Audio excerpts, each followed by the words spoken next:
In order to repair glide rods, the seat and back cushion need to be removed. 1. Start by removing screws and washers from both sides of the back cushion. 2.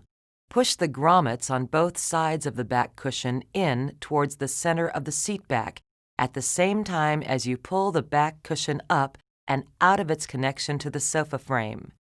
Keep pulling the back cushion up and forward until the seat cushion disconnects from the glide rods underneath the seat.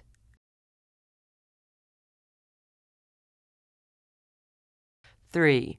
Pull each glide rod all the way out until it stops. 4. Slide the tension wheel back on the cylinder it is mounted to. 5. Push down on the button coming up through the hole in the cylinder and remove the glide rod. Replace any necessary parts by ordering them through office@ekornes.com. In most cases, it's enough to replace just the plastic sleeve that the glide rod slides into. 7. Position the plastic sleeve over the recessed area of the glide rod to allow the button to be pushed down.